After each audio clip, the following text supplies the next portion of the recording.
روایت آپ کو بیان کروں. کہتے ہیں کوفے میں یا شام میں جب علی اکبر کا سر نو کے نیزہ پہ بلند تھا تو ایک خاتون بار بار اس سر کی طرف دیکھ رہی تھی. جناب لیلا دیکھ رہی ہیں, خاتون کی طرف مخاطب ہوئی اور فرمایا تم سر کی طرف کیوں دیکھ رہی ہو, کیا وجہ ہے؟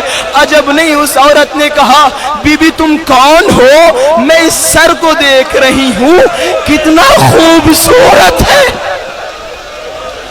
قیامت کا جملہ کہا کہ بی بی جب میں اس سر کو دیکھ رہی تھی نا, میں خدا سے دعا مانگ رہی تھی, پروردگارا اس جوان کے مرنے سے پہلے اس کی ماں مر چکی ہو.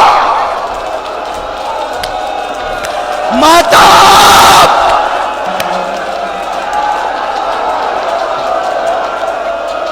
کیسا مت کہ ماں زندہ ہے,